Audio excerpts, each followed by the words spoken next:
The WCA home has private rooms for seniors who need assisted living. We are a nonprofit home founded 125 years ago for women, now seeking approval for men. Our mission has always been top-notch assisted living. Westfield Memorial Hospital provides high-quality health care to residents of Western New York, offering patients the most sophisticated medical advancements while keeping the ease and familiarity of a community hospital. Support for Chautauqua Sunrise has been provided by WRFA 107.9 FM, Jamestown's public radio station, streaming online 24/7 at WRFALP.com. Low power to the people. Funding is provided by a grant from New York State Senator Catherine M. Young, representing Western New York's 57th District with a local office in Olean. Chautauqua Sunrise is made possible by a grant from Fredonia Place, a continuing care retirement community providing dignity in a modern luxury environment. Meter's Restaurant, a family tradition for over 50 years in downtown Ripley, is a proud supporter of Chautauqua Sunrise. Meter's provides all-day dining, banquet services, and custom catering, specializing in pie.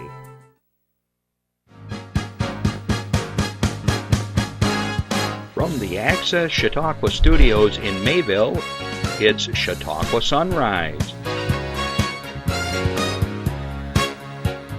Chautauqua Sunrise is hosted by Doc Hamels and supported by the award-winning volunteers at Access Chautauqua.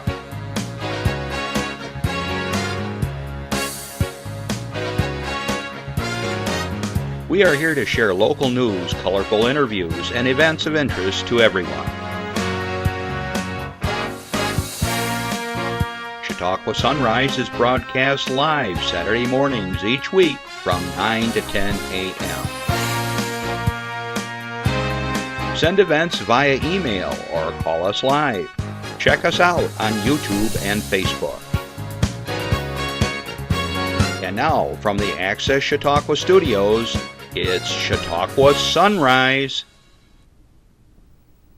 Hey, happy Saturday, everybody. I'm Doc Hamels, and welcome to Chautauqua Sunrise. We've got a jam-packed show for you here today, and I'm going to try to keep things moving right along. But I do want to welcome you here to the show, and I hope you're staying warm. I'm going to tell you right now, I'm going to go down to Punxsutawney, and I'm going to grab that rodent by the neck, and I'm going to have a little chat with him, because he said spring was around the corner.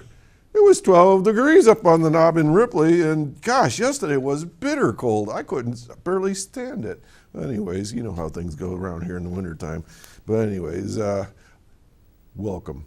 We have a lot to talk about here today, and I do want to, first of all, give a shout out to my buds down at the wine cellar in Jamestown, if any of you are listening.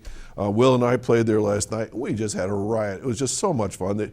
The crowd was really into things, and they were yelling things to us and asking me to do Motown. Do I look like a Motown singer? Or they usually take like 15-member band. There's two of us.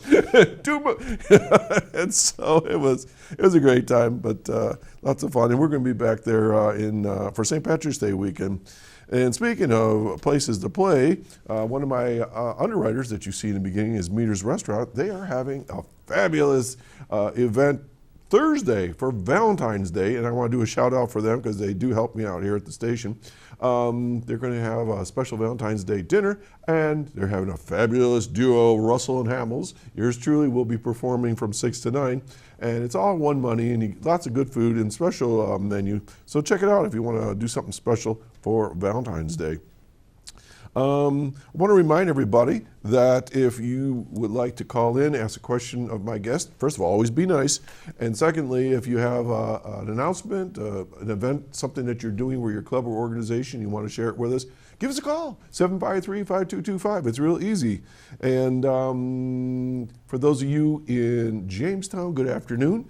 It's Tuesday at 1 o'clock, and thanks for joining us. And if you have something that you want to share or announce, even though you can't do that right now, you can always just throw us an email or get on Facebook and just look up Chautauqua Sunrise and all the information's there. Happy to share your information, not a problem.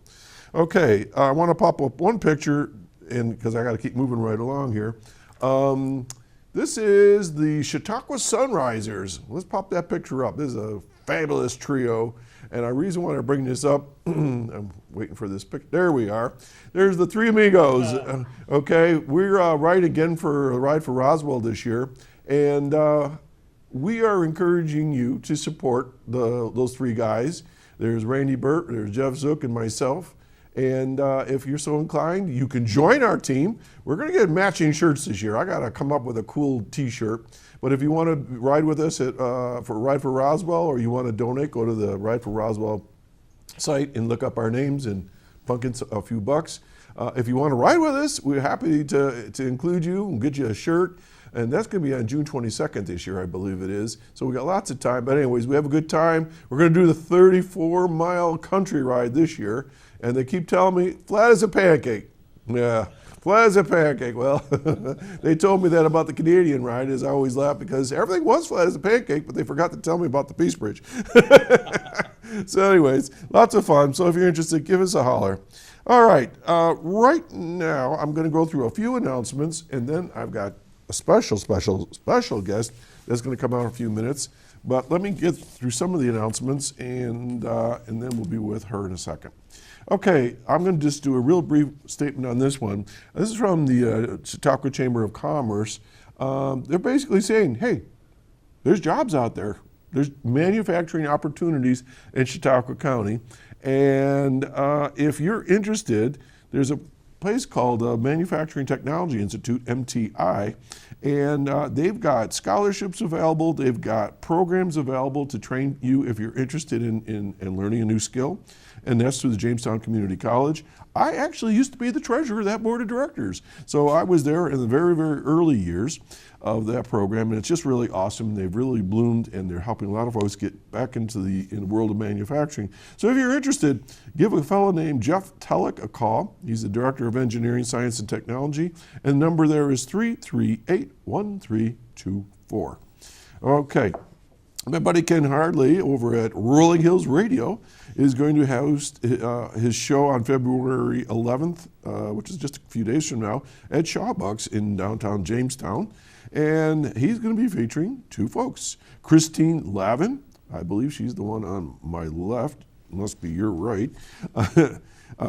She's a singer, songwriter, guitarist, recording artist who has been based in New York City since 1984. She's got like 23 solo albums, and just very funny woman and very, very talented. And she's been all over the country and sings a lot of Americana music.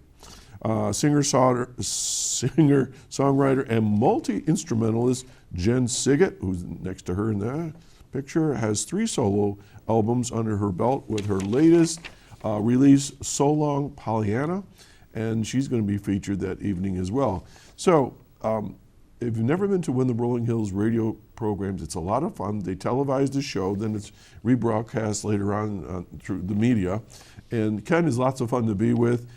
It's a nice small venue, probably maybe 100 people, something like that. You can go early from 5:30 to 6:15. It's a happy hour, and they have a little bit of food and refreshments. Then they close it all down, and then the show takes place. Then they have a little bit of a short intermission, and as I mentioned before, over and over again, I don't mean to belabor this, but the best part of the show sometimes for me is be able to meet the artist afterwards and talk with them, shake hands, and learn a little bit about themselves that you don't necessarily learn when they're on stage. A great opportunity for live music in Chautauqua County. Tickets are $15. If you're interested for tickets, 294-0416. Again, 294-0416. If you see Ken Harley, tell him I said hi. Okay, this weekend coming up, not this weekend, but next weekend, Lakeshore Center for the Arts is having a special program called The Very Thought of You. It's going to be directed by a friend of mine, Rick Matthews, and this is going to be on February 16th from 7:30 p.m. Tickets are limited, so you need to give them a call at 224-2133, and tickets are only $10. If you haven't been to the theater there, it's a very nice little venue, probably holds about 45 people, and it's in the Presbyterian Church on the second floor, right across the street from the library in Westfield. And but it's a sectioned off part, and it's just separate from everything else, and it's just a really, really neat place. All right, let's go to Celeron. They're having their Fire and Ice celebration on February 14th and through the 16th. Next weekend's going to be a busy weekend. Okay, it says here, coming right up is the new Fire and Ice celebration that runs evenings from 5 o'clock to 9 o'clock from February 14th through the 16th at the Chautauqua Harbor Hotel in Celeron. It'll feature 20,000 pounds of ice carving, which is going to be sculptures of all sorts. There's going to be martini luges. That doesn't sound right. A martini luge, isn't that when you go down the hill on a sled? And ice bars. Dozens of local vendors will feature food tastings inside the Pier Ballroom, and there will be live music and fun. A portion of the proceeds will benefit the Child Advocacy Program. Friday night, February 15th, will be the Chamber Night. Chamber members will receive 2 free drink tickets with their paid admission. To learn more, go to their website, Chautauqua Harbor Hotel, all one word, .com. Okay, then an announcement that just came up from the Westfield Memorial Hospital. Okay, I just got to kind of read some of this to kind of explain it all. This will be slide 17, I believe. The Westfield Memorial Hospital and Allegheny Health Network are pleased to announce the availability, this is something new, so I got to say it very slowly, lymphedema services in the physical therapy department at Westfield Memorial Hospital. Lymphedema is the swelling of a body part and is most often found in the extremities. The seriousness of lymphedema and the problems it creates are often misunderstood by the medical community. Primary lymphedema can be present at birth or develop later in life. Secondary lymphedema is much more common. It can be a result of surgery, radiation therapy for cancer, and so on, and it includes damaging or the removal of lymph nodes. Secondary lymphedema can form after injury, trauma, infection, and so forth. Mild temporary edema can be caused by many factors, but lasting edema may be the sign of a more serious underlying condition. Okay, so if you have been diagnosed with this, you can give them a call at the hospital at 793-2231, and the hours are 7:30 in the morning to 3 in the evening. Okay, now that's Brenda Burdick. She is a specialist in this field, and she just got her certification, and she will be available to work with you. So if you're interested, check it out. All right, let's keep on moving here. I trimmed off a few things because I got a young lady that's waiting here in the wings that just can't wait to get on the show. Okay, let's go to the next slide. This is the Shamrock and Roll Celebration. That's a cool name, Shamrock. The Chautauqua Children's Safety Education Village is gearing up to celebrate St. Patrick's Day on Saturday, March 16th with a community-wide St. Patrick's Day celebration at Chautauqua Suites located at 215 West Lake Road in Mayville. The Shamrock and Roll celebration will feature the classic rock band Reset to Vinyl. There's going to be a dinner, a dancing, basket raffle, drink specials, and a whole lot more. Tickets are $50, and they're going to have some cash prizes and all kinds of stuff. But I'm just telling you right now to mark your calendar because that's coming up on March 16th. If you're interested in attending, give them a call at, let's see, hang on, 720-0564, or you can call the Safety Village at 338-1070. We're going to talk more about this as the event gets closer, but that's just sort of a mark your calendar. Okay, then we've got another fundraiser type situation. This is the Northern Chautauqua Community Foundation presents Short Stacks for a Tall Cause. Okay, there's a poster there. And it's a flapjack fundraiser and basket raffle, and that's going to be held on March 23rd. So it's another mark your calendar, and that's benefiting local schools through their mini grant program. All right, and that's going to be held at the Applebee's and Vineyard Drive in Dunkirk. Tickets are only $6, so March 23rd, mark your calendar for that. And finally, and most importantly, it's Girl Scout cookie season. And without listing all the names of the cookies, because I put on weight just saying these things, Girl Scouts are going to be knocking at your door. They're going to visit you on the corners, wherever, at the local stores, out in front of churches, wherever. Support the girls with their entrepreneurial adventures and help them get to Girl Scout camp and earn some badges, okay? Girl Scout cookie season. Okay, enough on announcements. I want to welcome to the show Miss Emerald Weish, who is also one of our camera techs here at the station. You've been here over a year now, but Emerald showed me something last week, and I said, wow, that's pretty darn cool. And I asked her to come on and do a little vignette, we call it here, and to talk about what she did. So, good morning, Emerald. Good morning, Doc. How are you? Good, how are you? I'm just fine. Well, thanks for joining me on this side of the camera. It's a little different here, isn't it? It really is. Emerald, where do you go to school? I go to school in Chautauqua Lake. And you also go to? Asheville BOCES Center. I take culinary there. And what do you have for us this morning? Nothing to eat? No. You're in culinary. The job of a culinariist is to bring samples. When I was the regional administrator there at the Hughes Center, the culinary kids were always bringing me food, and hence I think I put on about 20 pounds when I was there. So anyways, I'm just playing with you. Emerald, give us the story about what we're going to talk about today. You did something. Tell me a little bit about it. So I made a painting, and it says, don't let your past control your present. Okay. And I've been through a lot, and I donated this painting to the foster agency that I used to go through. And they've helped me a lot, so I donated this, and they've liked it a lot. So as you see, there's a hand there with a brick wall towards the bottom. Okay. And then up at the top of the hand, there's like flowers coming out of it, and like before, I was trying to block out every emotion I had, but I finally let them go, and now I'm good. And then there's the sadness hand and the anger hand, but it's not controlling my hand anymore. You know they're there. You've dealt with them, and you've moved on. Yeah. See, I wouldn't have guessed that from that picture, so I'm glad you explained it. Now, in that picture, there was another little picture inset below there. It looked like you. Was that you? Yes, it was. So you have, there we go. There's a close-up.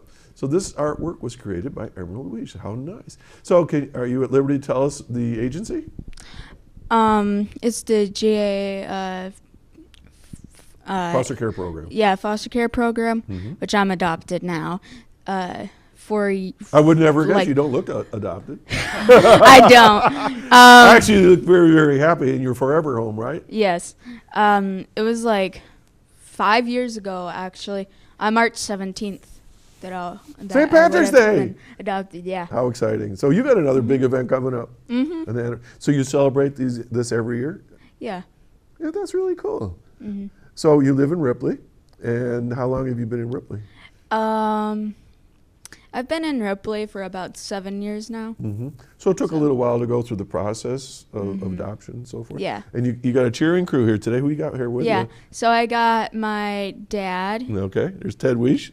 Yeah. He's been here before cheering you on. Yeah. Who else we got here? Crazy. Someone else? And my other sister. Does she have a name? Yes, she does. You going to say her name? Banana. No, I'm just kidding. I'm kidding. Sisters do that. I'm kidding. She said you were avocado. Oh, really? Really? No, okay. I made that up. I was about to say. I can do this. I can get brothers and sisters a fight. I'm good at that. Yeah. So her name's Harvey. Okay. She's my sister. Okay. And she didn't want to come on TV, she told me. Nah. She didn't want to steal the show. Okay. So so you and Harvey both live in Ripley with the Weishes. Okay. So anything else you want to tell us about that painting? I think we covered what was the paint that you used? I used acrylic paint. Did you do this at home or in school? Yeah, I did it at home. So all right, so let's go back to the picture just for a minute. So you're sitting at home, and all of a sudden you just say, "Oh, I guess some paints. I'm going to make a painting." Is that what happened? Or? Yeah, basically. So what was the driving thought behind it? Basically, I just let my creativity flow, and I just kind of did like a random hand at first. And then I'm like, that's not good enough. So I put the patterns on it. I'm like, all right. So then I made the other two hands, and I'm like, okay, I think I know what I'm doing now. All right. So it kind of came to you as you were moving along. Yeah. Well, music's like that too. Yeah. All right. Well, Emerald, thanks for sharing that with us, and I was really, really pleased that you shared that with the crew here last week, and that we could talk about it today. So keep up the good work and spreading the good word out there Because there's a lot of folks that are in foster care and a lot of loving families out there, right? Yeah. Okay. Folks, we're going to take a public service announcement, and we're going to be right back with my guest. Stay tuned. How long have we been married, dear?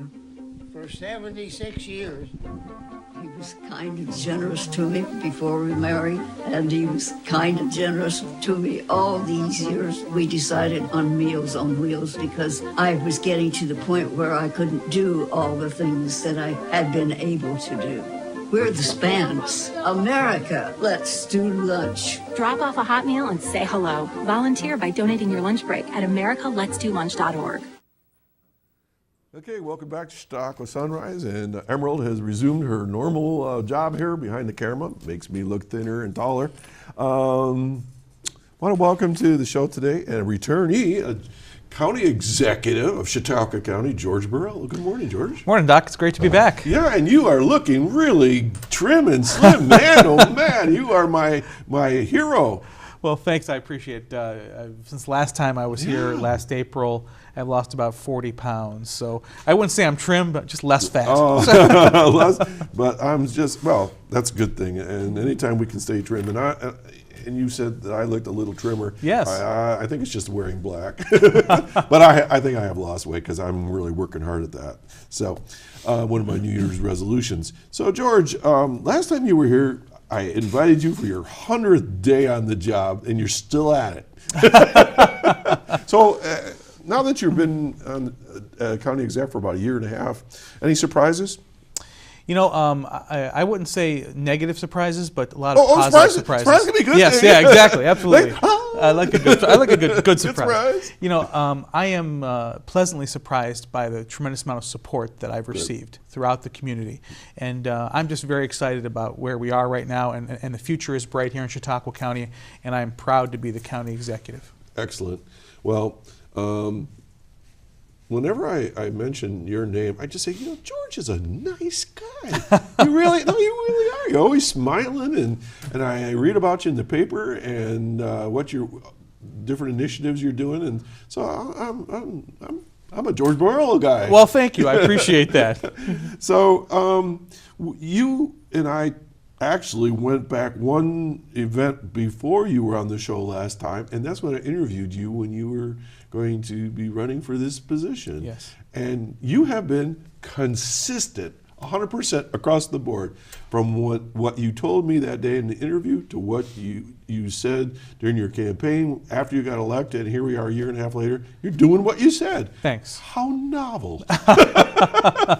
Well, you know, really, I think when you in business, you know, those folks you want to do business with, that you are the folks that keep their word, and I think that that's true in all parts of our life. You know, but particularly in business, if you want to be successful, people have to trust that you are going to do what you say you're going to do. And this is not something I do on my own, though. This is something because I have a fantastic team with me. Good point. And you know, it is truly a team effort, and not just within Chautauqua County government, but throughout the county, at all layers of government, private foundations, those people that volunteer their time, the people that never get any recognition but are the backbone of our communities. They all have helped me to get where we are and where we are going. So I'm very happy for that. You know, you mentioned before the show that we need to continually focus on the positives. Mm-hmm. I think it's been, I don't know if it's a national trend or it's just always been there, that communities, county, whatever, schools, clubs, you know, what do you expect? We're from, or all these years, we've never, there's so much good here. It's a wonderful place to be. It is. And you know, and I was asked back during the campaign what the biggest challenge Chautauqua County faced is, and my response was we lack self-confidence. And I really feel like that has changed throughout Western New York in general. Yeah, I feel that too. Yeah. And you know, you can't expect someone to have confidence in you if you don't have confidence in yourself to begin with. So collectively, I feel like we have more confidence, and it's already yielding good results. Good enough. Okay, when you and I had that first interview, when I was on Destination Chautauqua interviewing you as the hopeful candidate for the job, you mentioned something, and every time we see each other, I say one word and we both laugh, Tamarack. and because I'm a councilman in Ripley. We're always doing the same thing as you're doing at the county level, trying to push things forward and so forth. So I read with great interest that you are man of your word and you're moving that idea around. So without me telling what we meant by that, I'm going to let you talk about it. Sure. Well, for the longest time, the entry to New York State on I-90 at Ripley has been dismal. It is the gateway to New York State, not just for Chautauqua County or even Western New York, but the entire state of New York, the Empire State. And if you go other places around the country, you see gateways to their state as being these wonderful welcome centers. Come on in. Yes. So where is the welcome center in our area? Yeah, Grand Island. Grand Island. So when was the last time anybody in this room was in Grand Island? Nothing against Grand Island, but it's not exactly on the way into New York State. No, and you never get a second chance to make a first impression, and our first impression is not that great. No. So you and I have both been big fans of a place in West Virginia called Tamarack. Tamarack. And for anybody that's traveled by car south, I know most people, Tamarack is a destination for them. And it's not a welcome center per se. It's not just a place where you go there to use the bathroom and get a map and get back on the road. It is a destination. It is a tourist destination in and of itself. And that's the vision that we have for Ripley and for the gateway to New York State, is to create something that is a self-sustaining major attraction that features the best of Western New York. Just like in West Virginia, it's called the best of West Virginia. And if you think about it, of all the things to do and see on your drive from, up here down to, say, Florida or the Carolinas or wherever you might be going, they have created a destination in West Virginia. So, kudos to them for making that their destination. We can do the same thing here. We can create Ripley, New York as a destination here. Anybody that's coming from the south or the west, headed to any points throughout the Northeast, so many of them travel through that main artery, and this should be their main stop, and that's what we're working towards. Do you realize that my wife has hardwired into my GPS the Tamarack, so my car will stall if I go by it without entering there and at least checking it out, and it is fabulous. Yeah. And so when I think about what would be in the Tamarack concept, so call it whatever you want to call it, and it happens to be in Ripley, but it's our county, But there could be all the manufacturing that goes on, samples of beautiful furniture and doors, the whole ag world, all the products that we produce here, cheeses and wines and juices and candy, everything. Yes. Yeah, absolutely. Well, and that's the thing, featuring the best of Western New York. And we are now in the process. I had worked with the county legislature and the IDA, and we have now dedicated funds to doing a feasibility study. We've actually already got proposals back from a few firms. Really? And we'll be reviewing those next week, and we will choose a firm to do our feasibility study. Now you threw up $50,000 at this? Yes. Yeah. Wow. So this is serious money. Yeah, absolutely. This is this is like forward. Yes, and also by us, doing the feasibility study, it allows us to kind of control the destiny, in the sense that I want this to be a Chautauqua County-led project, where we are, and then I want us to pull in a lot of partners. I've actually been contacted by other counties saying we love this idea, we've read about it, and we want to be a part of this. Cattaraugus would love it. Yes. Allegheny would love it. Erie County would love it. Why wouldn't Wyoming want in? Exactly. And that's it. We've been actually as far away as Genesee County, believe it or not, have reached out saying we love this concept and we want to be a part of it. So this is going to be a regional effort. Oh gosh, that'd be great. Yeah, and this has been tried before. So for those folks who say, "Well, you guys tried this back in 2013," no, this is a completely different concept. Yeah, it is. And that's what we have to stress, not only to everyone here in Chautauqua County and throughout Western New York, but to those that we want to engage as our partners, including the state of New York. And we will. And the best way to do that, of course, is to have this study done that outlines what we're planning to do, and then really kind of drills down into the specifics as to how we can achieve that goal. Now, for our listeners, both on the radio and television today, and this is a little joke that I always have with people. When I go around the county, I'll say, "Where's Ripley?" They go, "Ohio?" No. Pennsylvania, I said, you're getting warmer. People don't even realize that Ripley is in New York State, that are in the East County or up in North sometimes. Sure. And it's because we're just kind of like geographically a little bit away from everything. But the good news is, where is Ripley? Ripley is in the corner of Route 5 and 20, the Thruway, Pennsylvania, the Great Lakes. Yes. I mean, it's perfect, George. Yes. Don't stop. Well, we've always looked at Ripley and really all the border towns on Pennsylvania Sure. as being at a disadvantage. I disagree. We are at a tremendous advantage by being right there. Right. And again, being the first stop in New York State, not only means something, but it has to now stand for something. That'll be fabulous. And that's what we're working towards, and I'm very, very excited, and we are going to continue to push ahead. Just a little backstory, and you probably already know this. In Ripley, we had a wonderful, wonderful town supervisor named John Potter. And John had a very similar vision, and I think he even called it the Gateway Project back then. But through time and effort, and he passed away, unfortunately, the driving force behind it, but just never really materialized. We've talked about it and so forth. But I'm so happy that you picked up the cause and you're following through. And I think, once again, it's just not Ripley's project, it's all of our project, because this is going to benefit everybody. Absolutely. Big time. You got 86 coming through very close by. All the main arteries all feed right through that area, so it's going to be great. And let me also add that your current town supervisor is a big advocate. He's on the steering. Bowen. Yes, Yeah. he is on the steering committee. He's going to help us choose the finalist for the study. And I've certainly seen a lot of support from others in Ripley, Westfield, throughout the county. But we're very excited about this. Right, that's terrific. Okay, and the question came through just now, who's funding the 50 grand? Is that state funding or grant? It was a combination. It was actually a large percentage of it came out of our bed tax reserves. The IDA kicked money in for that, and I think that's it. Yeah, so largely bed tax and IDA. Okay, I was also reminded that this center, this what we're going to call this thing? What is it called?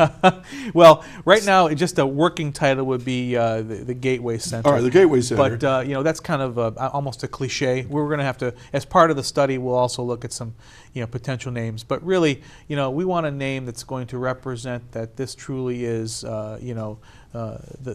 the best that New York State has to offer, right. And particularly Western New York. So lots of things in a name. So we have to think that through carefully. I was reminded too, the whole tourism side of things, Yes. Hunting and fishing and the Great Lakes and so on. So yeah, and my understanding, for the right price, you could have naming rights to this. That was a joke. That was a joke. If you have $20 million, we'll name it after you. Name it after your dog. I don't care. Whatever. So yeah, that's great news, George, and thank you for that. You and I have gone over a really long list of things to talk about, and so we kind of prioritized some of the things we wanted to go over.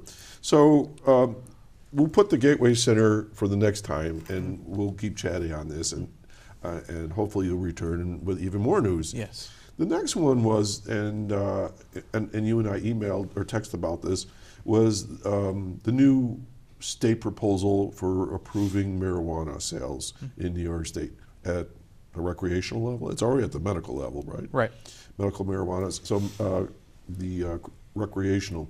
And I know that basically I took it from what I read. You're saying, well, let's put a break on this for a minute. Let's take a look at this a little deeper and so forth. So, care to respond to that? Well, if you look at what's gone on so far in our new state legislature, with and not to be partisan, but with the Democrats controlling both the Senate and the Assembly, they've been passing a lot of things very quickly. I noticed that. Yeah. And exactly.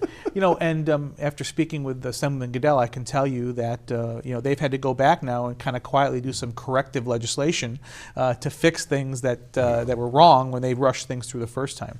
And the governor has put forth this proposal to legalize recreational marijuana. And folks, it's coming whether we like it or not. That's pretty obvious. So now the question is, how do we make sure that this is going to be properly managed and regulated so that we don't have a lot of unintended negative consequences? And that's been my major focus, is because right now the governor has on this this he push to get it legalized within his first 100 days. So of his new term here. So April.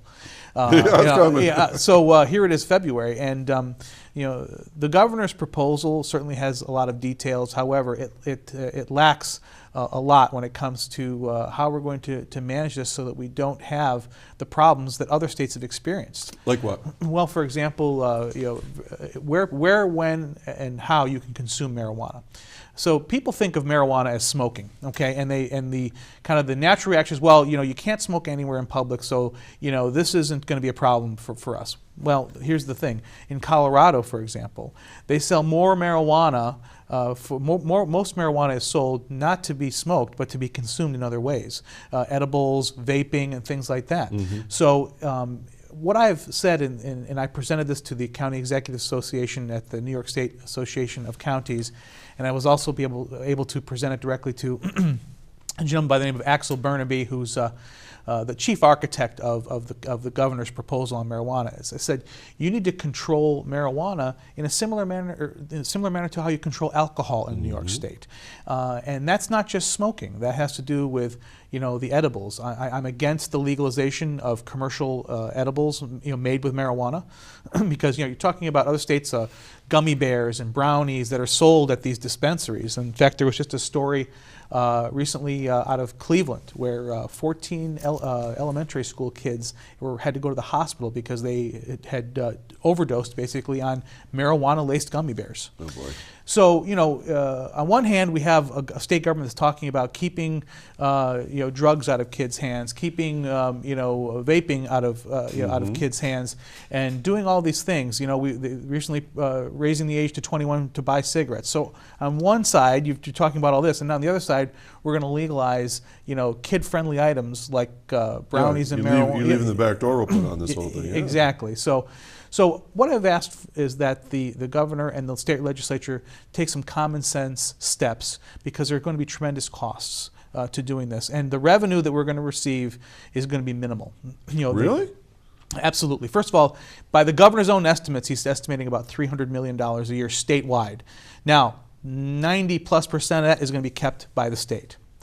But the lion's share of the responsibilities for dealing with this is going to be at the local level. I'll give you an example. Okay, I got you now. Yeah, exactly. Yeah. Unfunded mandates. Yeah, it's essentially they're gonna and by the way, $300 million in a state of nearly 20 million people. Yeah, that's nothing. That's not a lot of money. That's a drop in the bucket. Because in the other states you're hearing they got more money they know what to do with. Yeah, well, that's not going to be the case in New York State. Yeah, and so if you're going to take that, and the vast majority of that is going to stay at the state to go into the general fund, how are we going to fund all of the things that we need locally to control this? So let's go to that laundry list. What, sure. what would be on that list? First of all, law enforcement. This is a big thing. So throughout Chautauqua County, all the law enforcement agencies, all the police officers that we have, there are only 4 that are certified to actually identify someone driving under the influence of any kind of drug. And this is a special certification. They have to come in and they do a very detailed analysis of a person. And the only way you can arrest somebody for driving under the influence of drugs, but to get a conviction typically requires one of these experts to come in and evaluate somebody. All right, so let's do the math. There's 135,000 people live in Chautauqua County. 30% are under 18, 30 and 60, whatever that left over is over 18. So we got about 90,000 people and 4 officers. Yeah, sounds about right. Yeah, and yeah, well, wow. Yes, and recently I just read in the police blotter where they arrested a couple from Pennsylvania that were driving under the influence of methamphetamines. Oh boy. Now, it doesn't matter what drug it is; you need to have right. So the state police, the state troopers, had to call in Chautauqua County sheriffs to do the evaluation. They don't have their own? They have 0 in Chautauqua County. Well, I know where some of that 300 million is yes, and throughout the state of New York, with 20 million people, that's sad. Have a guess at how many certified officers there are throughout New York State. Well, if we have 4 for the whole county, I'll say, I don't know, 5. I don't know. There are about 70 throughout the entire state of New York. That's even worse. Yeah, so just training enough officers that will eat up that $300 million in a New York minute, no pun intended. So these are the kind of things that we have to be concerned about. People are looking at this as a panacea. Well, we've had a lot of other, of false prophets before us that have said, gambling is going to be a panacea and it's going to bring all this money and it's going to, well, that didn't happen. The state is still facing a multi-billion-dollar deficit. So the marijuana is not going to close the gap, not even close. Let's flip the coin on this one. So what would be the advantages of legalizing marijuana in your mind?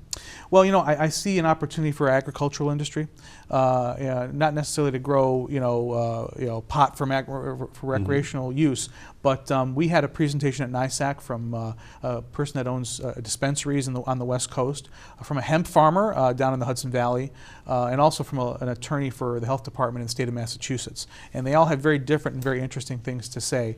On the positive side, you start talking about industrial hemp. That's an opportunity, I believe, for our local farmers. Hemp is a very versatile product, and you can grow hemp now. It's legal. The problem is, without the legalization that's coming, is that if the level of THC, which is the psychotropic drug that's in hemp, once that rises above 0.03% in your crop, then the government could come in and basically seize it and destroy it. So for a farmer to take that risk, with a natural product, so now by legalizing it, it will essentially, my understanding is based on what is currently being proposed, it would change that number so that it would make it a little more, easier, a little easier from a regulation standpoint to be able to raise hemp. Also CBD oils, which people are using medicinally, that is something else that can be done. So this farmer in the Hudson Valley has been very successful. But as this proliferation of this across the state, like anything else, supply and demand, the market's going to drop.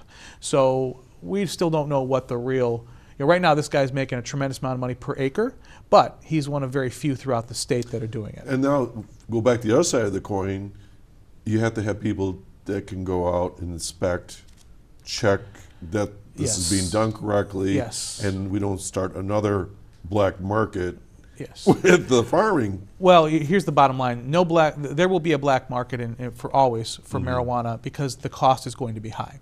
Also, let's face it, marijuana is marijuana. There's no way to tell if it was grown legally or illegally. And again, going back to other states that have gone before us, in Colorado, they have seen an increase in their black market for marijuana, not a decrease. That's crazy. So, and it makes sense if you're going to decriminalize something. All right, to be more competition. I suppose. So the bottom line is black market marijuana will always be cheaper than legal marijuana by a lot.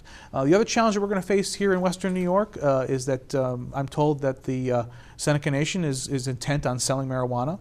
They'll be able to do it, without the state taxes. I never even thought of that one. So right now, the taxing structure that the governor has proposed is going to put a very heavy tax that the Senecas are not going to have to charge.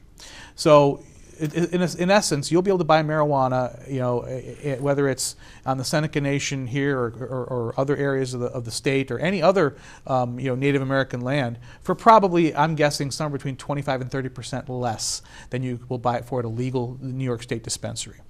So that's going to create a tremendous challenge here in Western New York. So you're going to have that's going to have a negative impact on our revenues. And the only revenue that they're talking about for local government is whatever little bit of taxes you're going to receive on the legal sale of marijuana. So this is going to, we're going to be and we're going to be tremendously upside down. There's just no question about that. So this, those folks that want to rush into this, again, sounds great, but locally it's going to be careful what you ask for. It's going to be a net negative here locally when it comes to just the finances of it. Wow, I just got a question through my earpiece as far as when we're talking legal marijuana, is there have they defined how much you can have on you at any given point? Or? Well, one thing we have to keep in mind, whatever the governor has proposed at this point is just that, it's a proposal. It has to go through the state legislature. And so there's really no point in positioning things or even answering a lot of questions. We don't know. Because we don't know. We don't know what it could look like, what it will look like. Okay. So, that's going to have to be a discussion once we know, once both houses pass it and it's signed by the governor, then we'll know what it is. Now, going back now to the other side of the coin, I keep bouncing back and forth. From my understanding, and maybe this is a good one, maybe it's not a good, but my understanding when I've talked to law enforcement, this would, well, of course, nobody's getting thrown in jail, I guess, for possession anymore. They're getting more traffic tickets. That's correct. But we're going to kind of eliminate that whole sector of penal consequences, I guess, for possession. Is that going to be a plus? Will have no impact on Chautauqua County. And by the way, and you can speak to, in fact, our previous sheriff, Joe Gerasi, brought this up. The amount of people that are in jail for just for marijuana in Chautauqua County, zero. The people that are in jail are hardcore drug dealers. Okay. And these are not people. There's very few people out there just dealing marijuana.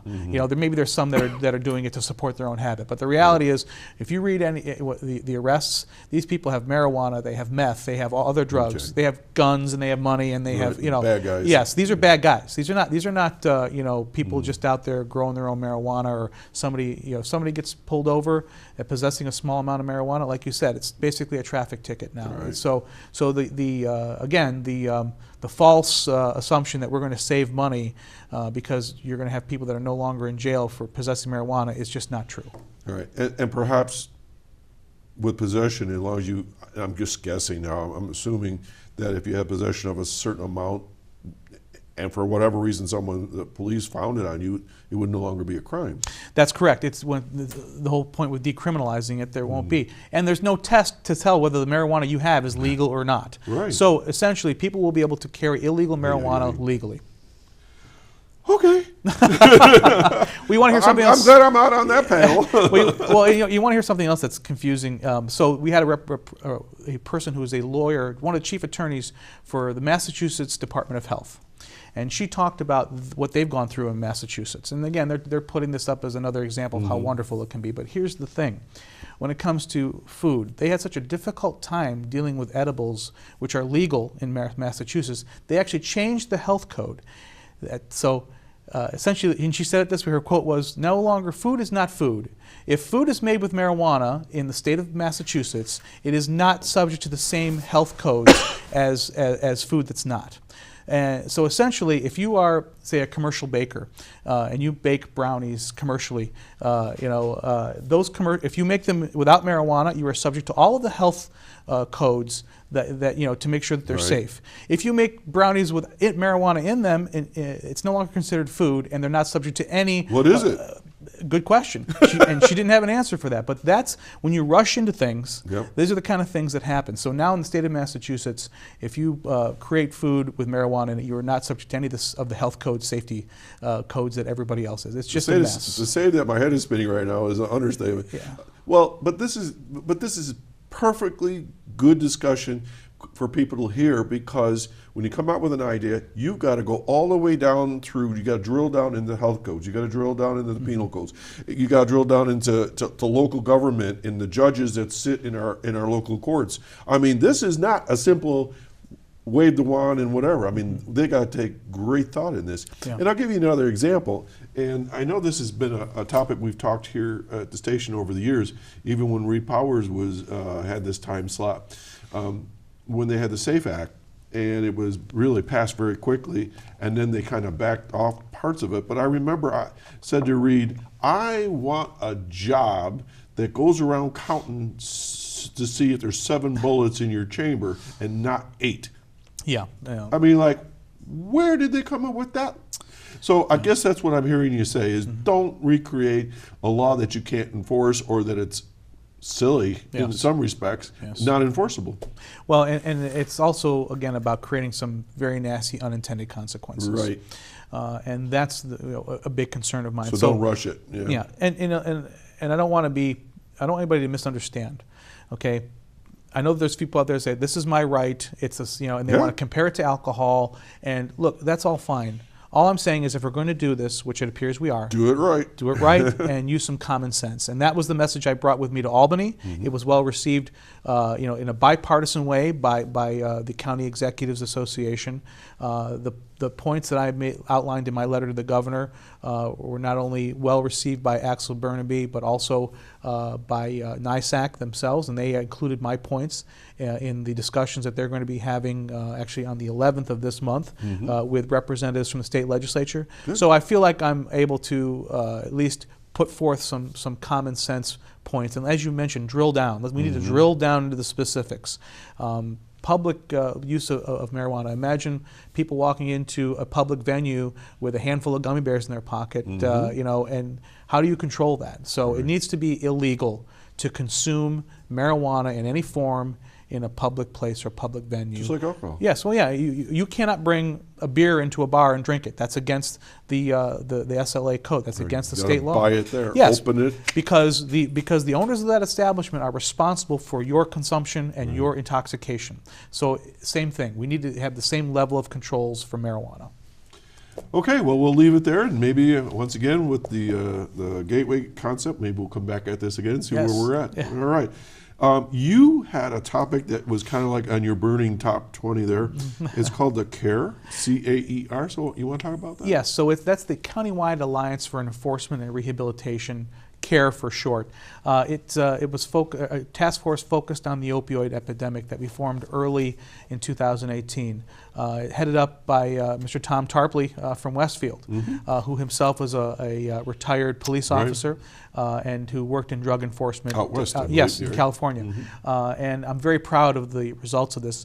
And what this was bringing together folks from all areas that are working on the opioid crisis, whether it was law enforcement, those involved in treatment and rehabilitation, you know, all those things together. And we actually formed two groups, started with 3 and formed 2, and to ensure that we were sharing resources and communicating. And what we quickly found out was there wasn't a lot of communication going on, even with people within the same sector of the area. They call that silos, don't they? Absolutely. And there was a lot of siloing going on. Yeah. And so our CARE task force, first thing we did was got a handle on the data to know what we really are dealing with here.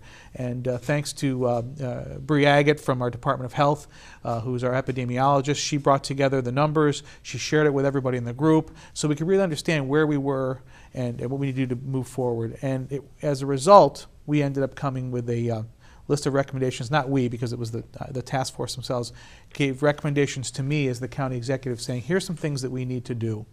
And one of the chief things was addressing our drug task forces in the county. We have 2 separate drug task forces, Jamestown and the Southern Tier Regional Drug Task Force. And we've now starting having conversations to try and combine those 2. Okay, hold that thought. We have a phone call. All right. And I've written it down here, so we're going to come back to the recommendations from the task Sure. force. Okay? All right, sounds we good. won't lose it. Good morning, caller. Well, good morning, Doc. Oh, good morning, morning. County Executive George. It's so great to see you on the show. Good morning. This is Linda Spalding. Hi, how are you this morning? I'm good, thank you. How are you? It got frigid again. Yes, it certainly did. I really like your idea of the Welcoming Center in Ripley. I think that's a really tremendous Thank you. idea. There's another good vote. Yes, exactly. So I'm really enjoying the show, and I want to thank you for all the great things that you've been doing for our county. Thank you. We all appreciate it, and especially your concern with the private sector and business and jobs. Thank you very much. It was a big part of that, was to visiting 100 businesses in 100 days, Right. actually 107 that we Wow. got to in the first 100 days, and it really was tremendous relationship developments. Yeah, I've been following that in your Monday morning memo. Thank you. I do too. Thank you. Yes, Well, I just wanted to say that we're recruiting people. We're always recruiting people with our senior employment program. fantastic. We have an opening for a nutrition aide in Jamestown, and we're looking for another clerical support person. This is a great time to be looking for jobs because a lot of hiring does occur in the spring, and this is a good time to be out there checking things out. Of course, yes, I'm sorry. Linda, no. Nutrition aid, I think that's a new title that I don't remember you mentioning before. What does a nutrition aid do? Well, it's kind of like a dietary aid. It's with actually our site that the Office for the Aging has through Meals on Wheels. Okay. Through WCA Hospital, which actually prepares the food, and the site is at the old Jamestown General. Okay. And so what the person does is they're an assistant in the nutrition department. You know, they help bring out supplies, and they slice the bread and package food and that sort of thing. All right, so you don't need a degree or anything like that. Oh, no. Okay, These are, and you know, I always ask you the details because sometimes titles scare people away. So well, maybe I you're should helping. use. Yeah, maybe a food service helper would be Okay, better. now I get it. Okay. Yeah. That sounds like great. it could be a lot of fun. Yeah, It is a lot of fun. It requires people to be there early in the morning, but they get out early. Super. That's true. That's very nice. And so much goes on.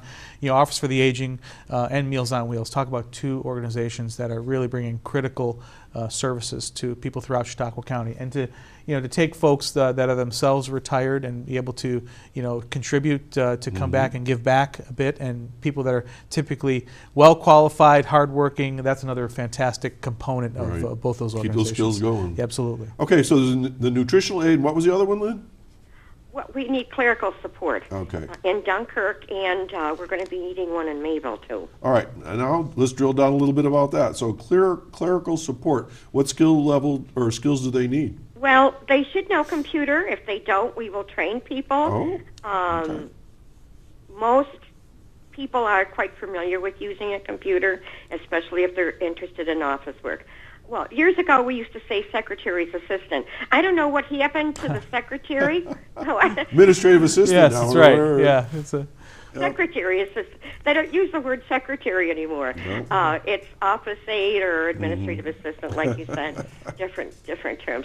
But someone to perform receptionist duties and do some data entry. Okay, pretty fun, easy stuff. Yeah. Okay. Yeah. How many hours a week are these jobs? Well, these are the subsidized positions with their senior employment program.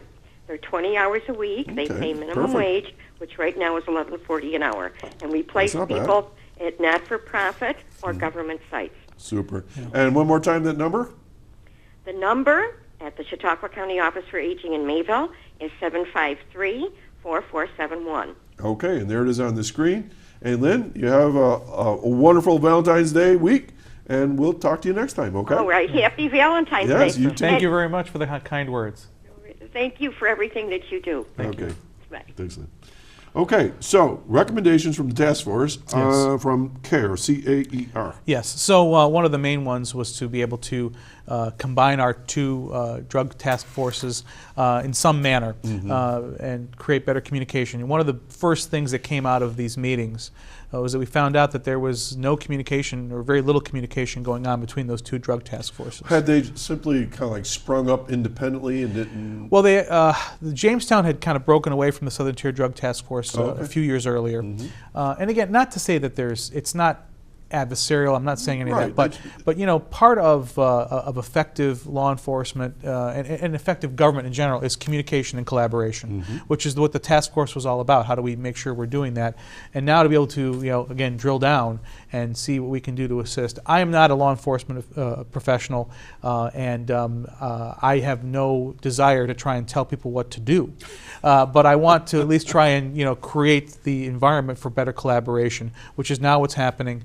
And I'm very proud to say we've had some meetings. I met with the sheriff and the police chief in Jamestown, and to talk about how we can help facilitate that better collaboration, communication, and hopefully ultimately some kind of a combination in some manner. It's and I understand that there's different. Essentially different priorities, and so it's not going to be something where we can just push them all together and it's going to work. So it's going to still be separate in some manner. It's just a matter of how do we ensure that we're sharing and maximizing our resources. So I'm very proud of that. We're just about out of time, George. What would be one outcome that you want from this task force? Because we were down to like 30 seconds. Is that we want to put more bad guys in jail, and we want to reduce the amount of drug proliferation throughout Chautauqua County, and then stop people from dying, which is what we're all focused on. A lot of people are getting hooked on this, to no fault of their own in many cases. Exactly. George Borrello, County Executive for Chautauqua County, my guest today. Thanks for being here, and we're going to have to keep talking. We're going to do this again. Happy to come back. All right, folks, have a wonderful Valentine's Day week, and hopefully the weather's going to spruce up here a bit more and warm up. I'm glad you could join us, and I hope today's show was of some information. And as always, send us your comments and questions on Facebook and so on. Have a great weekend, and we're going to do this all again next Saturday, right here at 9 o'clock. Take care. I'm Doc Hamels. Thanks, George. Thank you. That's great. Absolutely.